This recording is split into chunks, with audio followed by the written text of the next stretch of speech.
Welcome to Medical Myths, Legends, and Fairy Tales. I'm your host, Dr. Alan Christensen. Look, you know that between the latest online fads and the crazy media headlines, it's easier than ever to get confused about your health. And you and I just want to feel better and live longer. We want to know what works. And we can't wait for further studies. We need to make decisions today based on the best evidence we've got. Well, that's exactly what this show is here for. So let's get to it.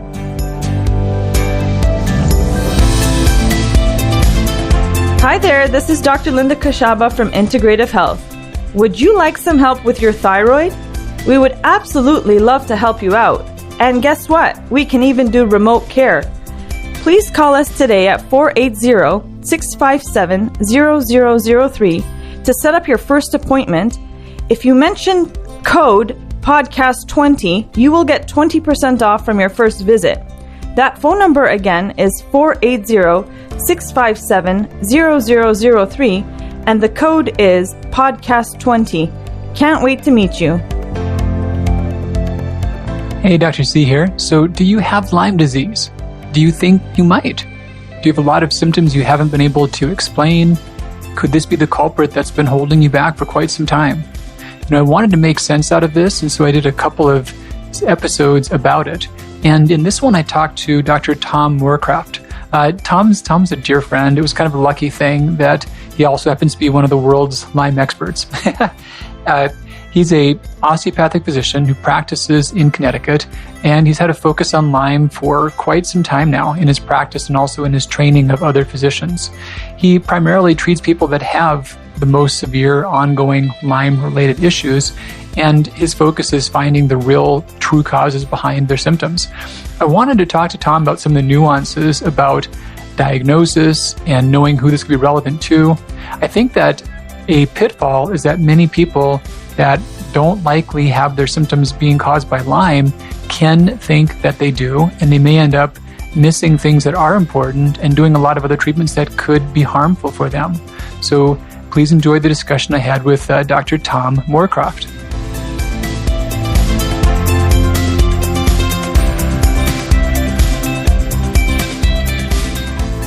Tom, how the heck are you doing today? I'm doing great, Dr. C. It's really appreciate an opportunity to chit-chat with you, and totally looking forward to this. It's going to be a lot of fun. So this is really cool. So there's a lot of nuances and a lot of issues around Lyme, but the core issue, let me just kind of frame this a little bit. And I really wanted you because I see you as someone that does this rationally and does this effectively, but sees how there's more to the story than just the conventional side, and also more than what the alternative side often does. So to frame this, so in the case of thyroid disease, there's many times where someone does have thyroid problems that can respond to thyroid treatment, but they don't have the classic diagnostic criteria. However, if someone said, yeah, they have these possible thyroid symptoms, they have perfectly normal, what I would call optimal thyroid blood levels, they have no problems visible with their thyroid per ultrasound, I'd have to say, look, let's find another cause of these symptoms.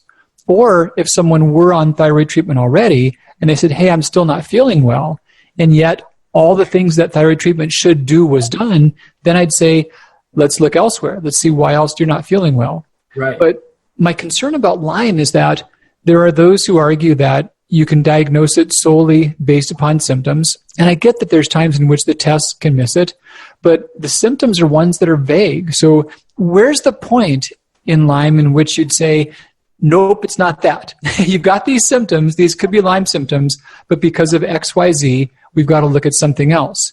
And then the follow part is, say someone's already been on treatment for a while, where would you say, okay, great, but if you're still not feeling well, we've got to look to somewhere else. So where's the rule out? Where's the point where you say, let's look elsewhere? How does that play out? Wow, that's a great question. That's like a 5-day seminar.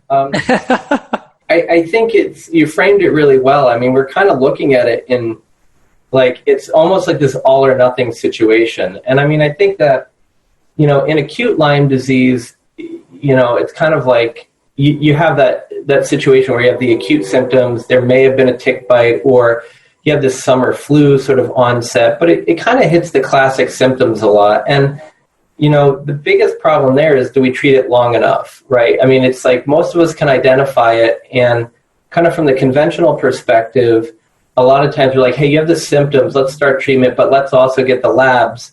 And then when the labs come back negative, we stop treatment. But the problem is we have a lot of false negative lab tests then because it's done too early.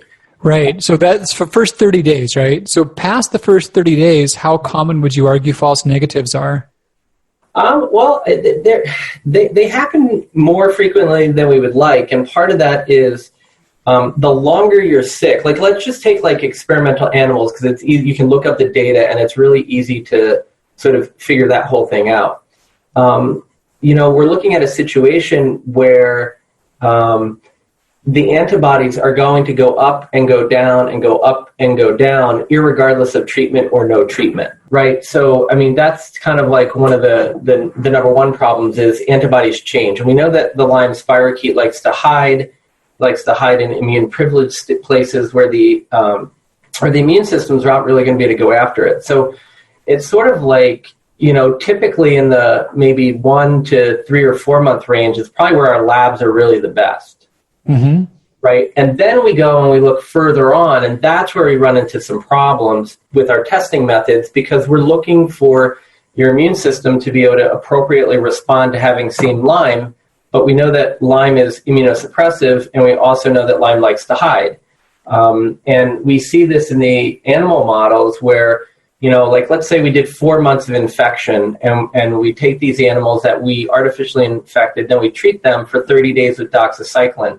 The vast majority of those animals will now have negative antibody testing.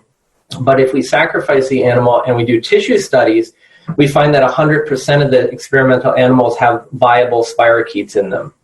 And if we took another group and we infected them for 4 months and we treat them for a month with intravenous ceftriaxone and then 2 more months with oral doxycycline, we find that we cure about 27% of them.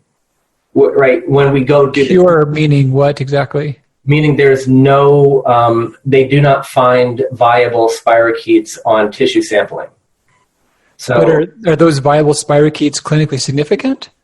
Well, and that's a whole different question, right? And that's where I love the way you approach things and the conversations we've had is once we get past that period of time, we don't know the answer to your question. I mean, the honest scientific truth is we don't know. And I think that it depends on the individual and how they're presenting. And so many factors go into it. Probably your genetics. A lot of it has to do with your health beforehand. A ton of it has to do with your mindset and all the other things you're doing. I mean, are you having a standard American diet, or have you just completed the metabolic reset and you're in great shape?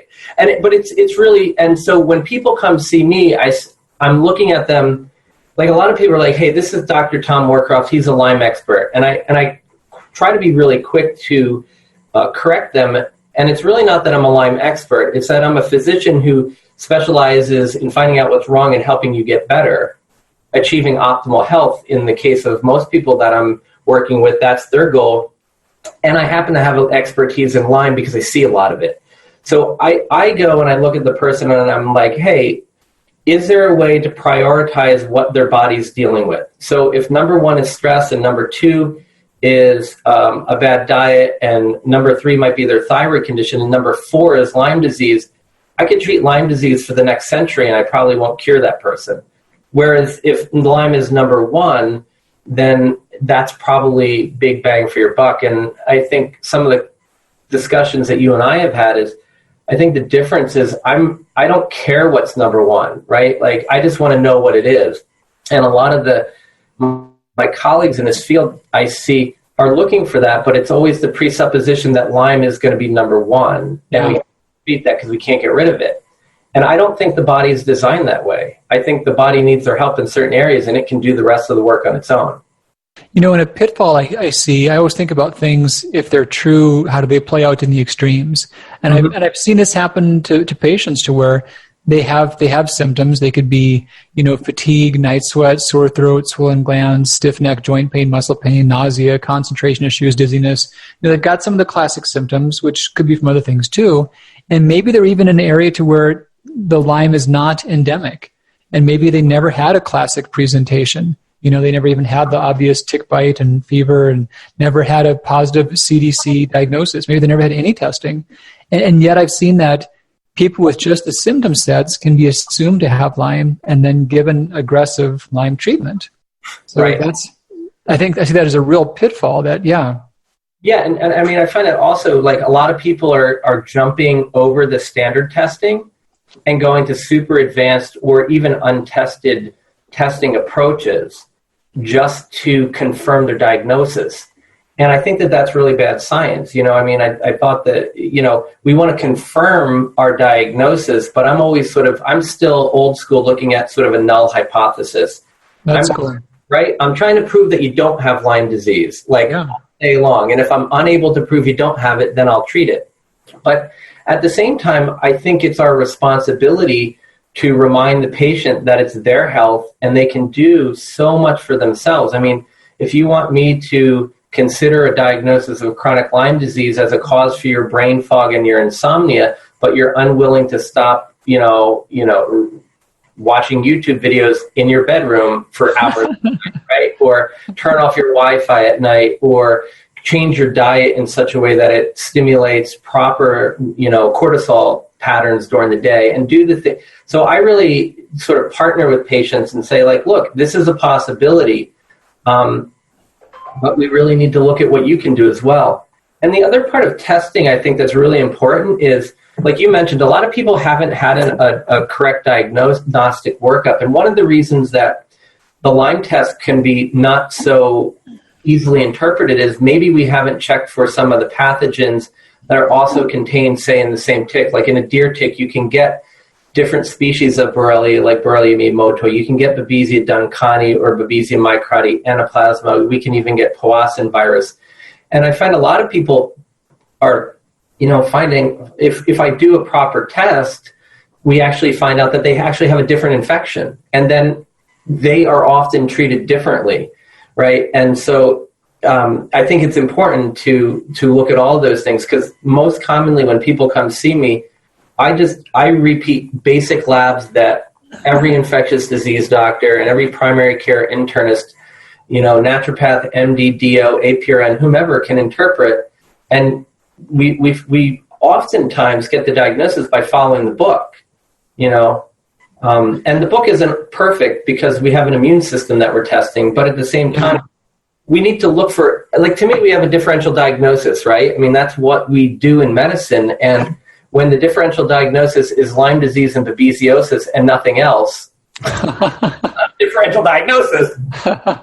Well, a funny thing is that I've practiced, a lot of our patients travel, but by and large, I've seen patients that are from this region in a lot of my clinical career.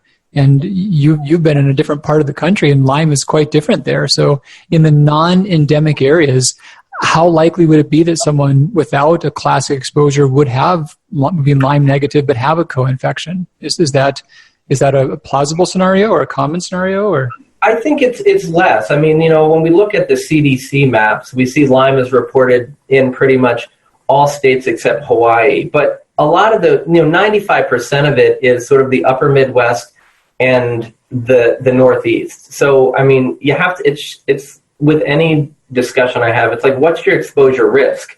Yeah. That person travel. Can you get it out by you? Sure, but I'm probably more likely to get a rattlesnake bite than I am a stick bite.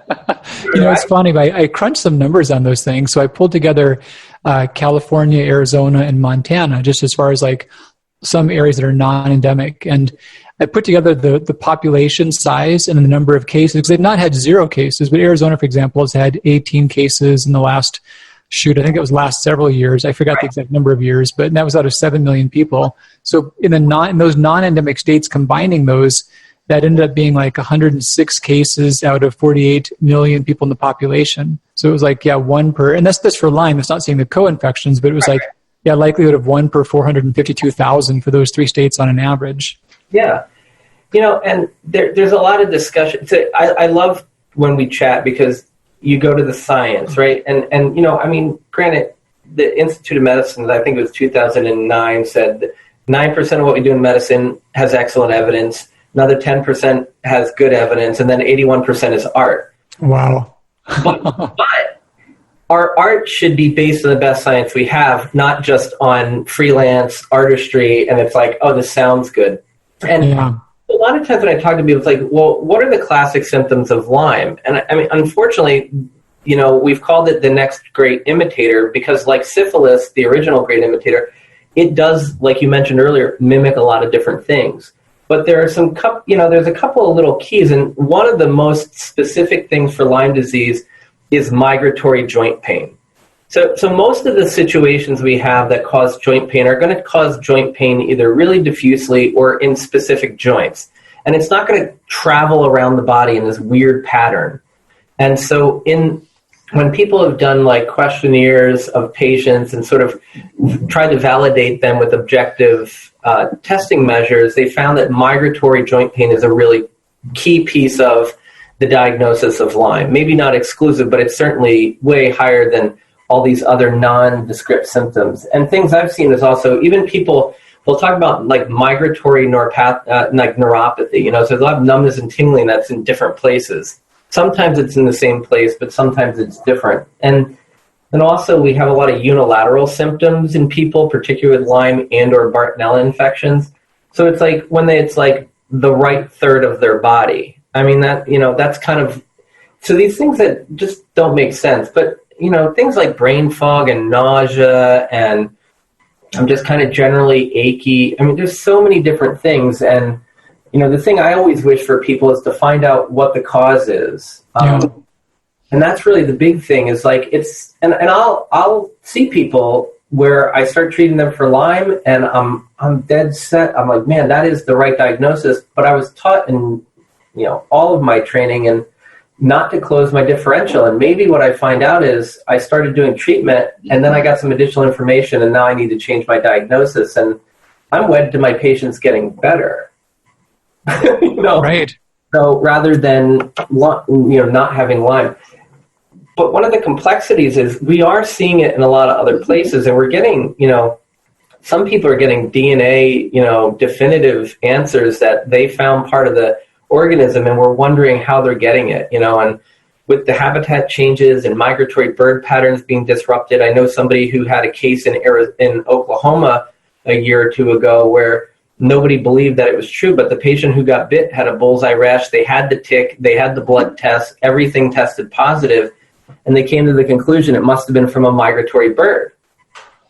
Well, that's cool because that happens. It doesn't mean that has to be endemic in Oklahoma, but at the same time, it also doesn't mean that, 5,000 people in Oklahoma have Lyme now. It means one person did. And right.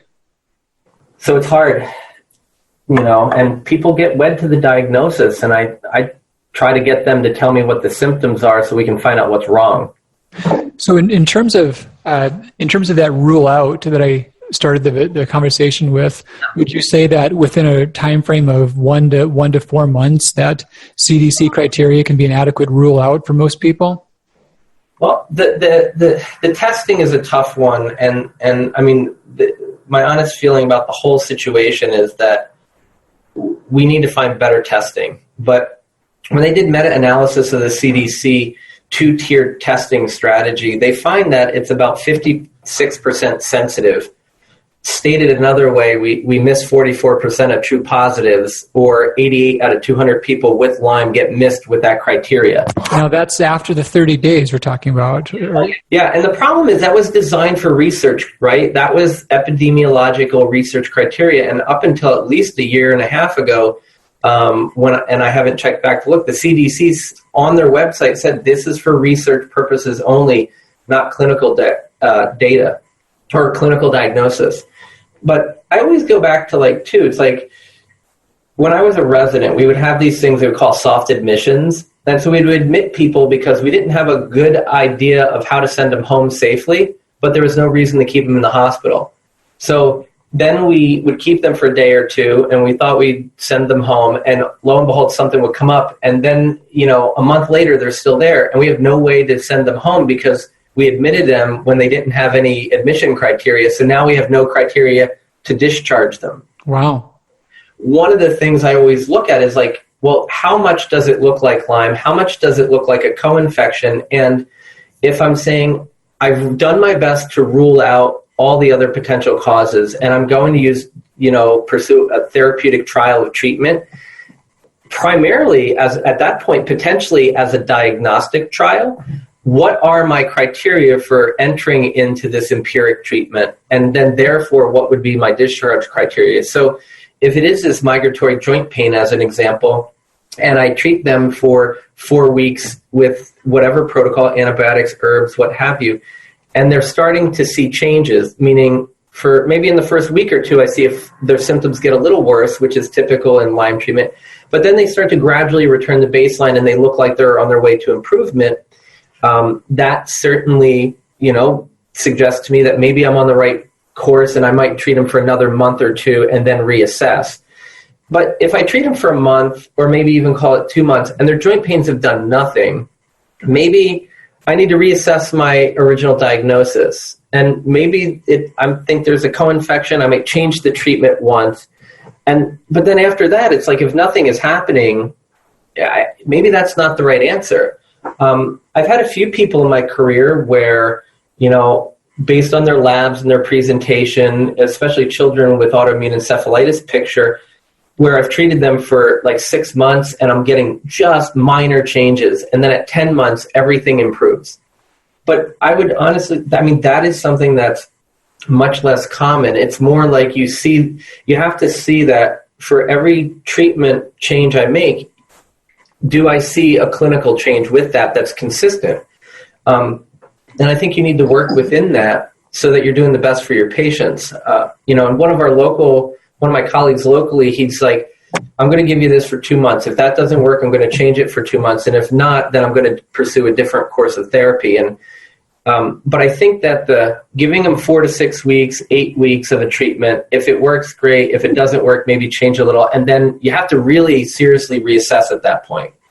So here's just a conversation. So I've seen several studies in which they've done, some of them blinded studies, in which they've taken people that had generally did have positive past Lyme diagnosis and had some chronic ongoing symptoms, and they would then treat them with oral or intravenous antibiotics.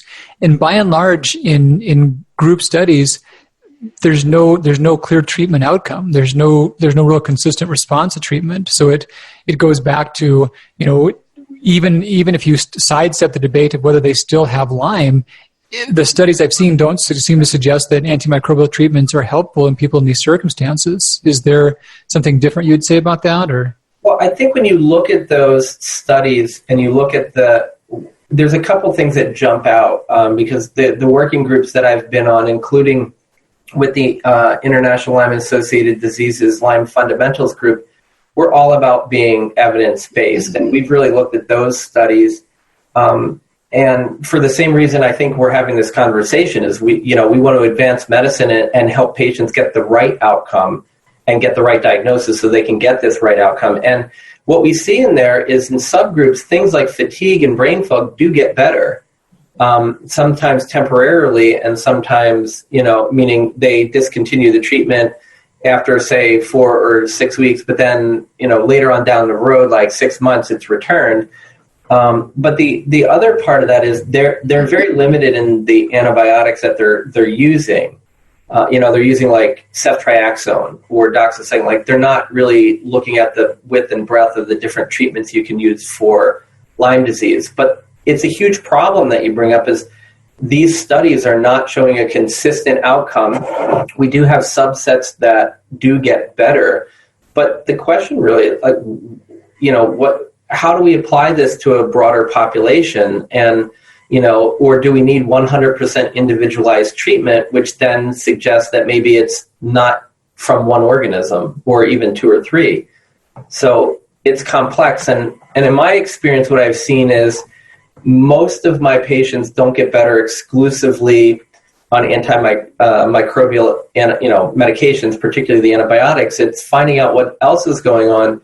I do a lot of antimicrobial herbals in these situations that I think work as well or better for most people, especially the more chronic they are. And I think, they're safer, they tend to be more effective. And then there are a group of people who, for whatever reason, seem to get better with chronic antibiotics, but we need to know more. We need to know why in certain people they seem to work, And then I guess the other part is like some of the folks in this field will have somebody on like 3 antibiotics for 5 years and they have had no symptom changes. And I just think that's like ridiculous. Well, yeah, antibiotics are not benign therapies.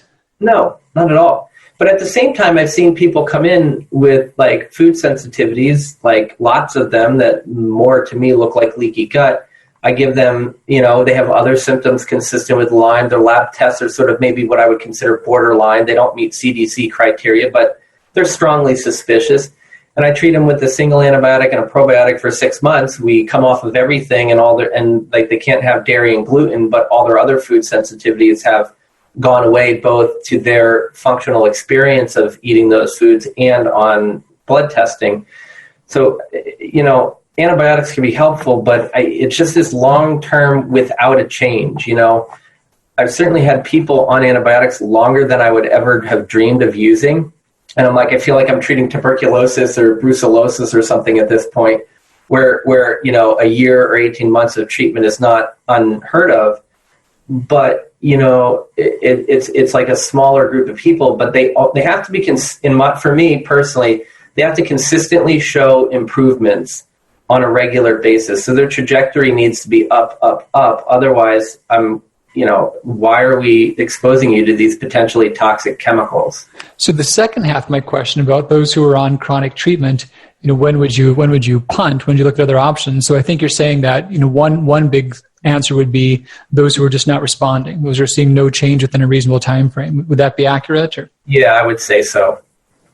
Go ahead. I was going to say, I look for that alternative diagnosis all the time.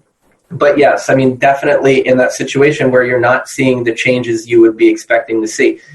And I based on what I know of things that have longer reproductive cycles, leprosy, TB, things like that, Lyme, giving somebody, 6, 8, 12 weeks to really kind of get going is not completely out of the realm of medical art that's based on science, right? But when you're saying, hey, I need 12 months, nothing has changed, that's just, in my mind, getting way out of control. Yeah, then it's right. You should be questioning the diagnosis at some point.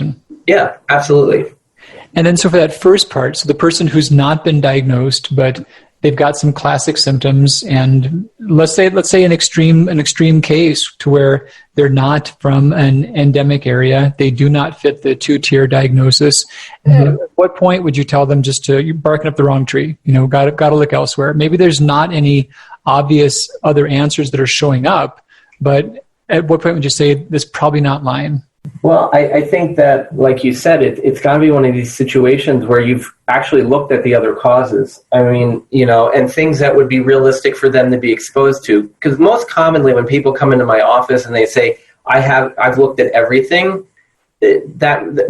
right. Haven't been looked at. But let's say you have. Let's say you've taken a good look at other likely causes. They're all turning up negative. Let's say someone's just from a state that doesn't see much of it at all. They've got no classic history of that, but they've got the symptoms. The reality is, if all stones were sort of turned over, and it was kind of like this, potential diagnosis, or this is just what you have. We don't know why. Minus the nuances of the patient evaluation, I think that I would potentially, if they had some of the symptoms, maybe there's some migratory pain or there's some weird neuropathy type things, I might offer them a therapeutic trial of something. My preference would be herbals, and rather than doing my slow titration, I might do a more aggressive titration with the goal of finding out if something's really there. And in some cases, we might even do that with medicines. But I might say, hey, Dr. C, I want to rule this out, and our tests stink. You've been sick for a while, so I know that your immune response, if you had this, might not be the most robust at the moment. Before we just kind of chalk this up to, we'd have no clue. Maybe we give you a 6-week trial of these treatments, whatever it is, and then we stop the treatment, and then we repeat your antibody testing. And so in that situation, there have been a lot of clinical work done where if we do have a dormant infection, or a persistent infection that's sort of, at this point, sort of, I don't want to use the word subclinical because they're having symptoms, but it's sort of flying under the radar of the immune system. If we were able to kill it a little bit, then your immune system could kind of maybe turn back on and make antibodies. And I've seen that happen, and that could help us with testing. And then I might suggest other things, like instead of testing for antibodies, test for T cells, which is a different part of the immune system. But after that, I mean, you got to at some point say, look, I don't know what's going on. That's great. Because it's really hard. And it's funny because I know that we've talked about this before. And right now, I know you want me to say, I have this sense that you want me to say, like, look, at some point you just got to say, no, it's not that. And you have to. Yeah. If you don't know what it is, be honest. And you can't make everybody who doesn't have a clear diagnosis have Lyme disease without a doubt. That's just as bad as not diagnosing Lyme in somebody who clearly has it. No, this is great. So if they are suspiciously symptomatic, but nothing else in the history really points towards that, and really do rule out a lot of other causes. And yeah, we've talked, you're digging a whole lot deeper than most have. And for sure that happens where someone comes in and says, oh, my doctors have checked everything. Well, okay, let's still check. But after that, so a brief trial, perhaps a retest. And if nothing else, then time to look elsewhere. That's really cool. I appreciate that. Yeah. Well, I tell people all the time, like, I mean, I want to find out what's wrong. I don't really care what it is. Meaning I'm not wed to any diagnosis. I just want to help you figure out what the diagnosis is.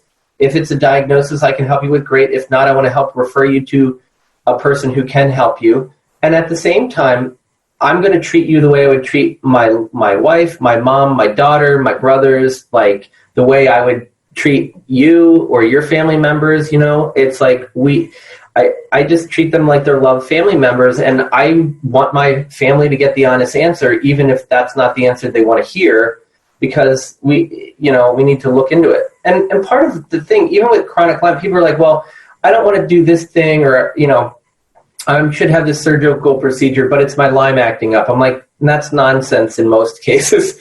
Get the appropriate medical treatment. And if your thyroid is off, let's say it's from, I don't know, maybe you have Lyme-induced thyroiditis, and somehow we 100% prove that. It doesn't mean you just don't treat your thyroid, and so I try to just remind people that it's about treating their whole body. And if somebody's having psychiatric symptoms associated with their Lyme or their Bartonella, the Babesia, what have you, it's okay to get support for your symptoms, whether it's therapy, whether it's natural substances, whether it's medications to help treat you and keep your body in better balance. And so I'm always educating people from day one that it's not all about Lyme disease, because I think one of the reasons it's become so hard to figure out whether you have Lyme or not is we've had a bunch of people who got misdiagnosed for one reason or another, just objectively the diagnosis was missed.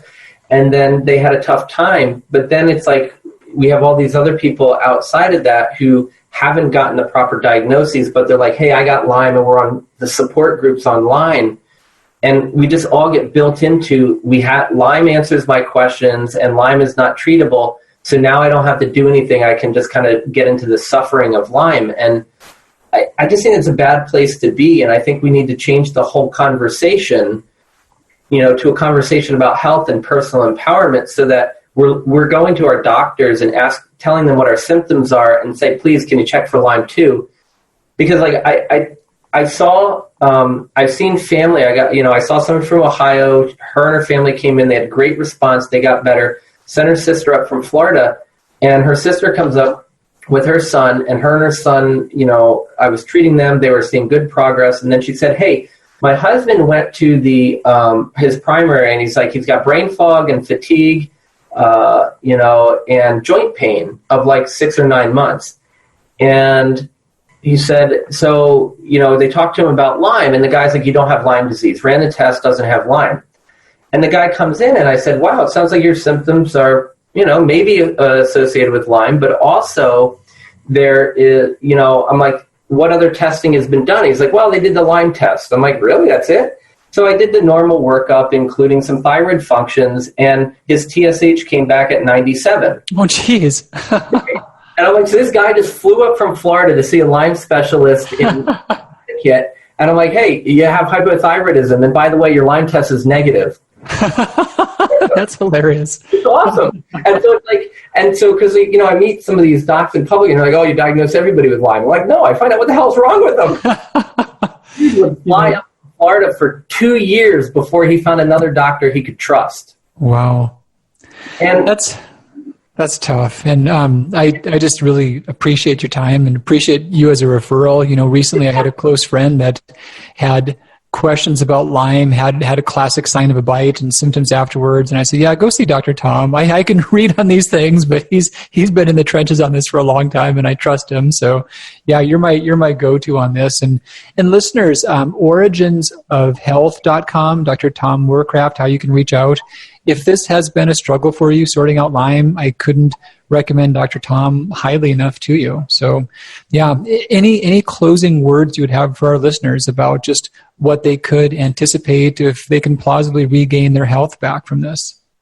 Well, I remember I started my Lyme journey with a big old rash and brain fog, and then I got treated for 4 days, partially, for 10 days, and I laid on the floor for 4 days feeling like crap, and the next 8 years was miserable until somebody showed me that not only did I have to look at my Lyme disease and then do the co-infection of Babesia that nobody checked for, but those were quick fixes compared to all the lifestyle modifications I needed to do. And I think that the most important thing I can say to anybody is that you have the power to make tons of changes in your life. When I was sick with Lyme and Babesia, I felt that there was no hope and I didn't know where to go because I was in medical school and all the answers were right in front of me. And I just didn't know about naturopathic medicine yet. I didn't know about all this integrative functional stuff. So I changed my diet dramatically and I did yoga literally an hour and a half a day, 6 days a week for a year and a half. And I was 75% better.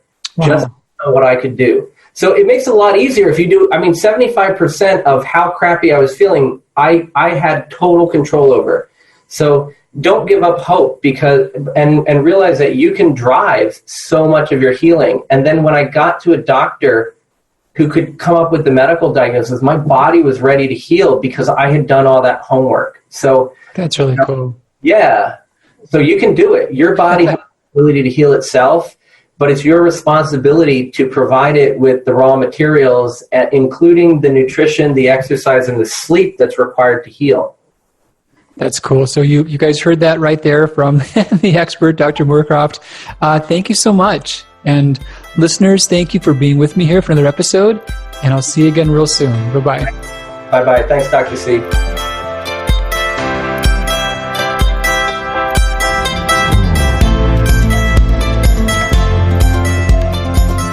Hey, Dr. C here with you and wanted to talk some more about Lyme disease.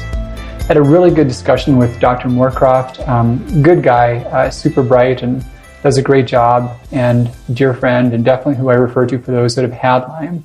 So the big reason that I was inspired to do this episode is there are many people that have not had Lyme in any classic sense of the word, meaning that they didn't have a tick bite.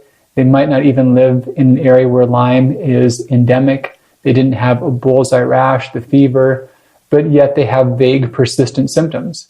And there's an idea which is pervasive in some facets of medicine today, which argue that any of these persistent symptoms, for lack of explanation, could be Lyme disease, even if you're not in an endemic area, even if you've not been diagnosed by CDC criteria, which we'll come to, and even if you've not had a known history of a tick bite, that really just the symptoms alone can be adequate. And I've read some books written by Lyme literate doctors making just that case. And the symptoms that we talk about are symptoms that are important and we want to make sense out of, but they are also symptoms that are common and non-specific.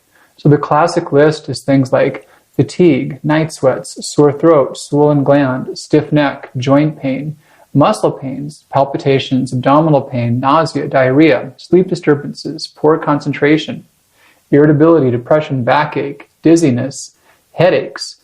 So these are real things, and these are things that people suffer with and can cause them great deals of misery and real compromise the quality of their life. However, these are symptoms that if you take any group of the population, you'll find more than 10% of the time. Doesn't matter where people live, doesn't matter if they have any known diseases or not, 10% or more of people will have these symptoms at any given point in time. Some of them are normal, they do come and go. For some, they are persistent, and for many, they are signs of there being a problem that's not been diagnosed. And symptom resolution is ultimately the goal of this whole enterprise of medicine. I mean, it makes no sense otherwise. We need people to help feel better. That's the whole purpose behind it. So it seems that we want to put the symptoms on a pedestal and really address those as part of just quality patient-centered care.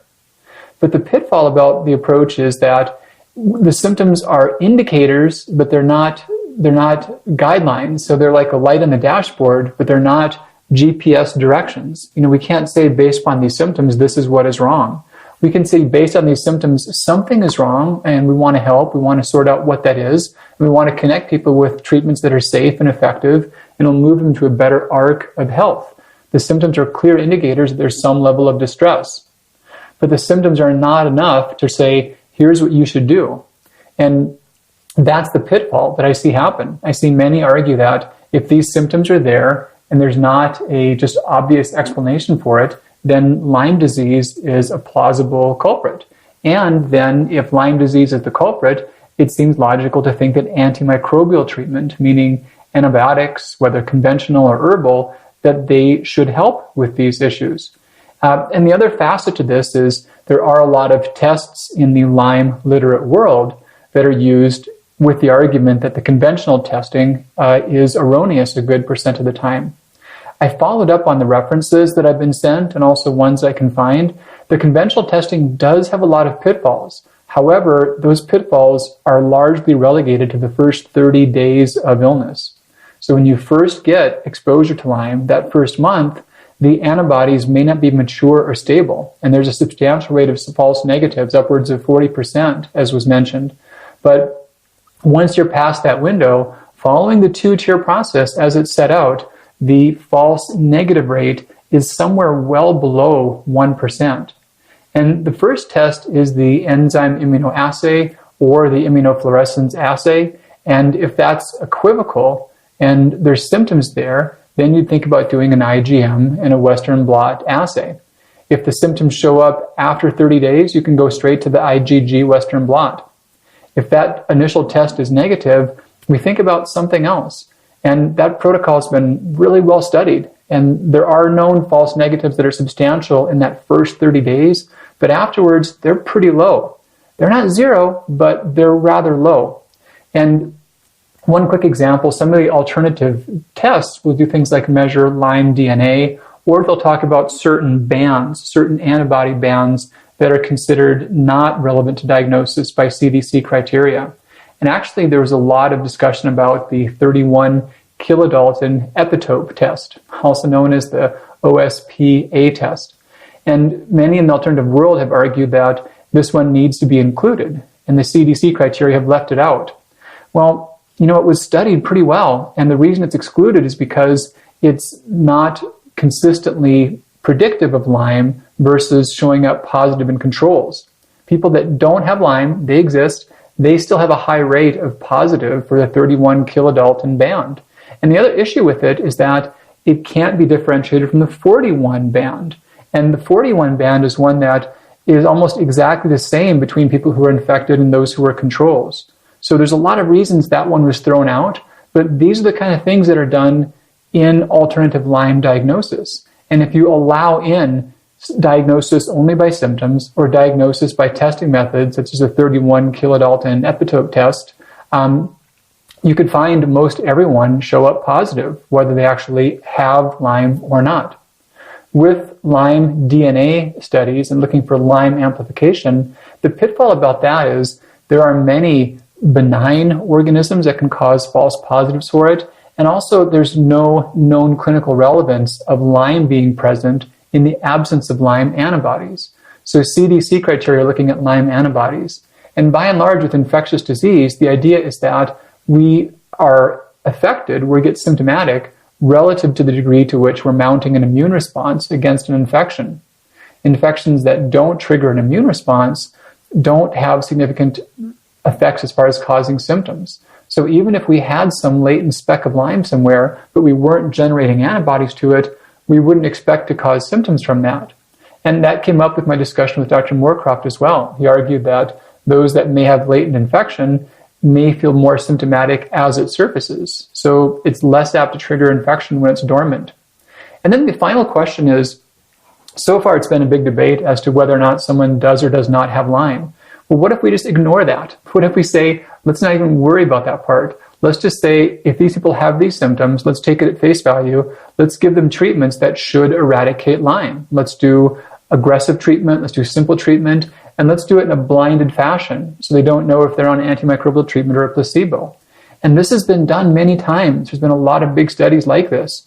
And many were designed by some of the Lyme literate doctors using protocols they advocate that are more aggressive antimicrobial protocols. And across the board, these studies have failed to show any improvement beyond the level of placebo improvement. So we don't even have to debate whether or not someone does or does not have Lyme if they lack these diagnostic criteria. The simple fact is, antimicrobial killing Lyme in people like that doesn't make them feel better, doesn't improve their health, doesn't help raise their quality of life. So the other thing I thought through is that, yes, there are examples of people who live in non-endemic areas that still get Lyme. It does happen. There are people that don't have a known tick bite and a classic bullseye rash that do develop Lyme. That happens too. There are those that don't have classic hallmark symptoms. That can occur as well. There are also those that may have false negatives to CDC testing, probably less than 1%, but it certainly can happen. I don't deny that it could occur. There's those that may never see a bullseye rash.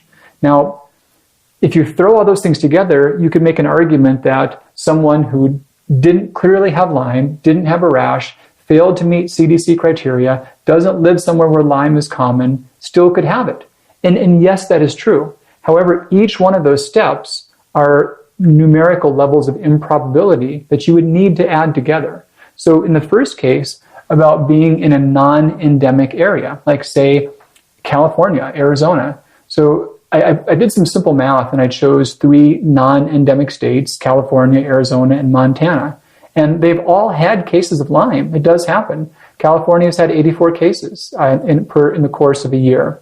The low incidence states are defined as those that have fewer than 50 reported cases per year. Arizona has had 18 cases over the course of a few year period, and Montana has had about 4. Now the populations in these states, 40 million in California, 7 in Arizona, 1 million in Montana. So it's about 106 cases per 48 million people. So it's 1 per every 452,000. Now, those that get Lyme but never identified having a tick bite, it does happen. That's about 1 in 20. So take that 1 in 452,000, multiply that by 20. How many people never see a bullseye rash? That's about 1 in 5. Now we've got to multiply that up by 5 or more. And then of those people, how many of them would be falsely negative based upon CDC criteria? Well, that's a little less than 1%. Now, if you crunch all those numbers together, I am scrolling, looking at some of my notes here, but if you crunch all those numbers together, you come out with, where's my number? It was, here we go. Yeah, 4.455 million. So the odds of all those things happening to you, you could have the Lyme symptoms, but not be in an endemic area, not have had a known history of a tick bite, not have seen a bullseye rash, and then not been tested positive by CDC criteria. If those things apply to you, the odds of you having Lyme are about 1 in 4.5 billion.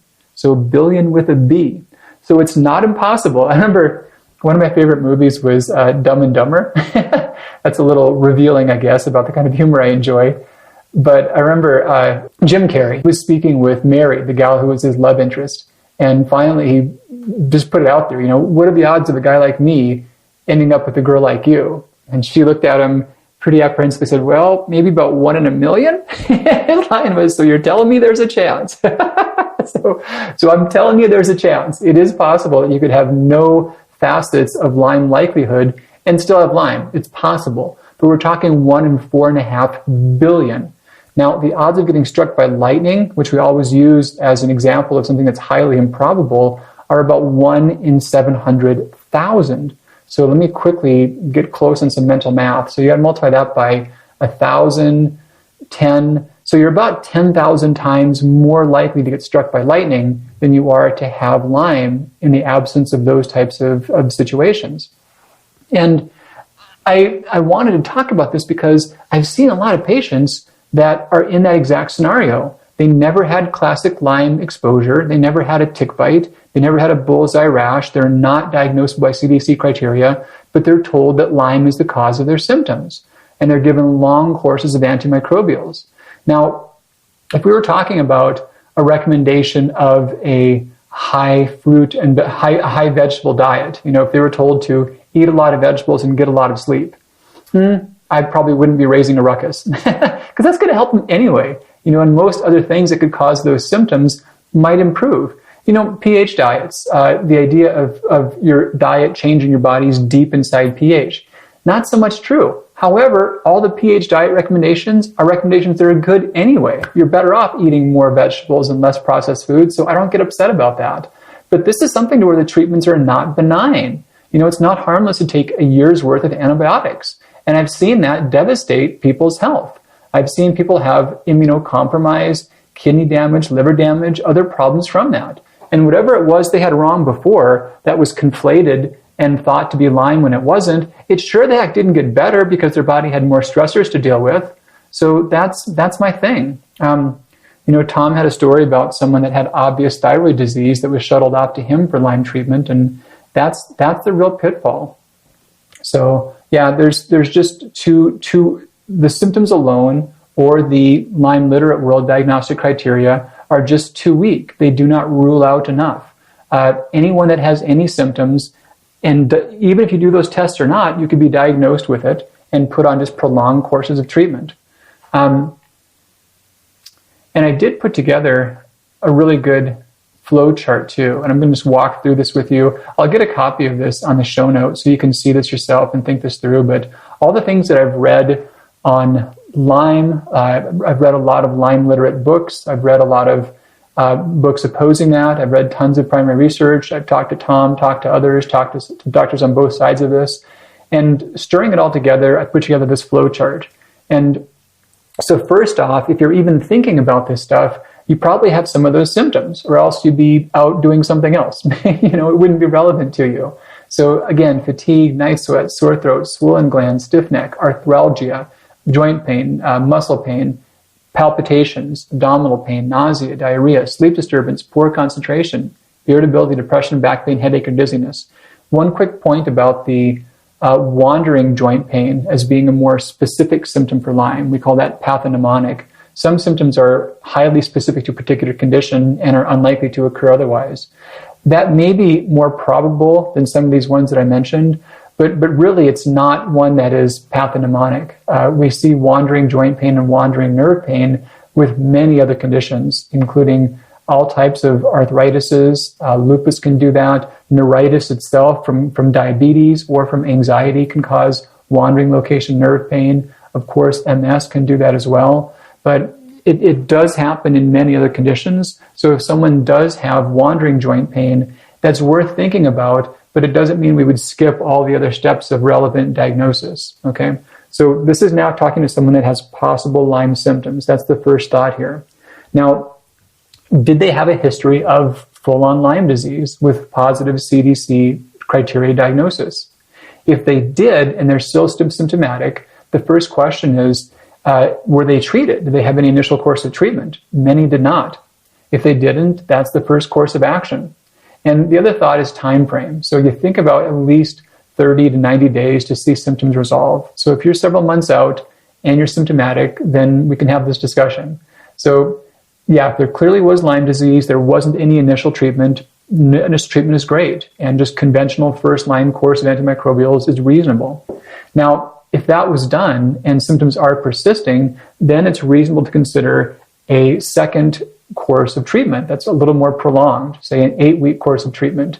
The co-infection discussion, I did a fair amount of research on that. They really can be covered with erythromycin. So all the exotic possible co-infections, they could be there with Lyme. It wouldn't be likely to see them in the absence of an actual Lyme exposure. So, but if they're there are known protocols that do cover them. So you wouldn't have to necessarily test for all these exotic things per se. You can just do a treatment that would be aggressive enough to cover them as well. So if that's been done and the symptoms persist, it's time to look elsewhere. And this really does echo what Dr. Moorcroft said. If someone's gone through a few rounds of treatment and they're still not doing better, then it's time to think about something else causing that. If the symptoms resolve from that, we're good. Time to go back to life as regularly scheduled. Now, let's think about if someone has these symptoms, they've gone on for a while, but they don't have a clear history of Lyme disease. Let's say they're not in an endemic area. They're not in a state that has high rates of Lyme prevalence. They didn't have a history of a tick bite. They didn't have a bullseye rash. And maybe these symptoms are not brand new symptoms. If you think really hard, maybe they're ones that have been there for a little while already. Maybe they're worse. Maybe there's more of them, but they're not brand new.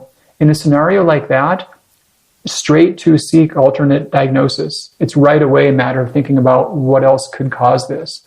And I just had a note on some things to think through. There's a lot. And if you're considering Lyme in a situation like that, which again is the odds of 1 in 4.5 billion, before you would ever go to something that improbable, you've got to think about a lot of other things, many of which are also not common, but all of which are much, much, much more common, often by factors of 1,000,000 times more common than Lyme would be in a situation like that. That can include things like ALS, Lou Gehrig's disease, ankylosing spondylitis. Some things can be simple like B12 deficiency.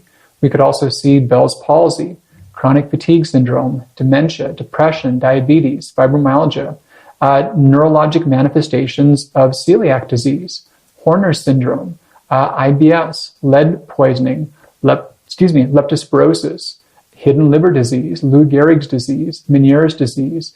Menopausal symptoms can do a lot of this. Migraine, motor neuron disease, MS, multiple sclerosis, myalgic encephalitis. Here's a wild one, obesity. Just excess weight can cause many of those symptoms by itself. And this is a common scenario. Many are aware and think about wishing to change their weight, but struggling with symptoms and thinking about there being another cause.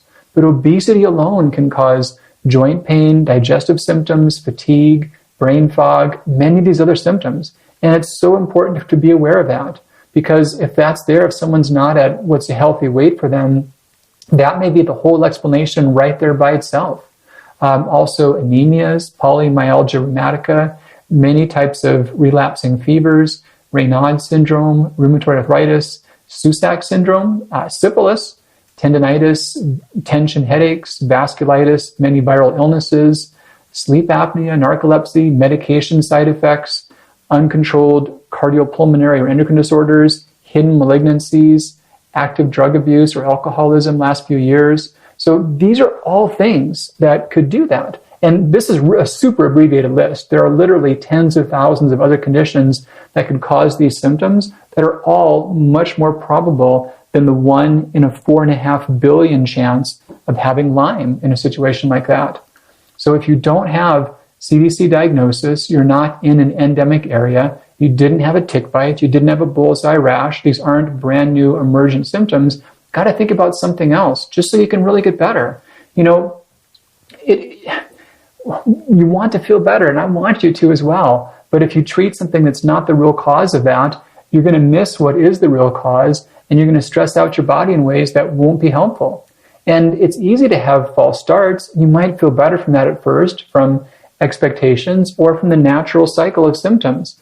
This is funny, but the times in which, let me back up a little bit.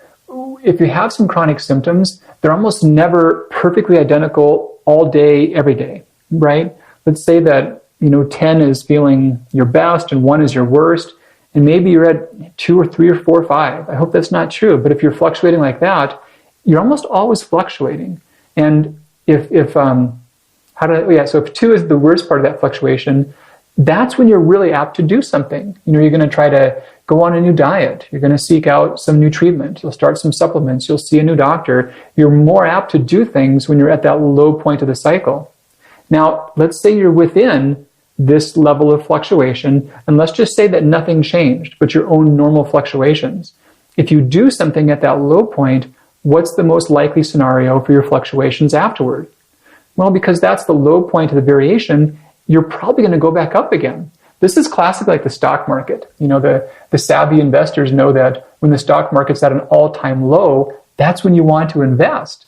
Because the odds are, if you're at a historical low, it's going to get better just because of what's called a reflection back to the mean. Things go back to averages. So when you're feeling your worst, any random thing you do, the odds are pretty high you're going to feel better.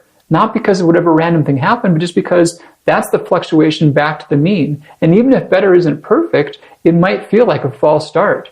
It might feel like, oh, I went on this herbal antimicrobial treatment and I started feeling a little bit better. It can be so tempting to think, oh, that was helping me in some way, so I've got to do that. I've got to double down. I've got to do more of that. I've got to do it longer. I've got to do it more aggressively. But then when that fails to work and you do worse again, maybe you'll call that a detox reaction. Maybe you'll blame yourself, whatever else could occur. But that's why it's so easy to get confused and misinterpret responses based upon things that are not effective treatments. They can look like they work, but they're not really working. So let's say that it wasn't quite that cut and dry, that it was improbably Lyme. Let's say that you had a negative, you didn't have a CDC diagnosis, but you were in a more endemic area, and maybe you had a tick bite. Maybe these are more new symptoms. In cases like that, as Dr. Moorcroft said, I would agree, if you've already done pretty good diligence to rule out other probable causes, an initial course of antimicrobial treatment wouldn't be unreasonable. And if you saw some response that wasn't complete, a follow-up course would not be unreasonable. But if you were through those steps and not resolved, and I don't mean better, I mean resolved, if it didn't clear things up completely, you've got to look elsewhere. You've got to go further down that long list of other causes to see what was happening or what else could be driving that. So, yeah, that's the synopsis. And I'll get this flowchart for you, make it available. But the big thing is that it really does take thorough diagnosis. And this is true across the board. Like even in my realm of thyroid disease, about 40% of people with thyroid disease have some secondary condition present. And no matter how well you dial in their diet or perfect their thyroid levels, for those people, if you don't find and help that other factor, they won't feel their best. And some may feel their best temporarily if they're overdosed on thyroid, but that won't last and it won't be safe for them. And this is no different. This is a case to where even if you did have Lyme, then if you're not feeling well, it could be from some other reason altogether. And if you didn't clearly have Lyme, you weren't in an endemic area, you didn't have a tick bite, you didn't have a bullseye rash, you didn't have brand new symptoms show up afterward, then the odds of Lyme being the culprit behind your health symptoms are about 1 in 4.5 billion. So any super rare exotic disease you could think of is more probable than that. It's not worth chasing Lyme treatments if you didn't have obvious Lyme and it didn't really meet classic criteria. So, Dr. C here with you. I'm passionate about that. I don't want you to waste time on things that aren't going to help you. I don't want you to put efforts or do things that won't be safe or will set you back either. And that's why I'm doing this podcast. That's why I've been doing the work that I'm doing. And yeah, so I guess I'm not going to apologize for getting worked up. So take great care of yourself, and I'll see you real soon. Bye-bye.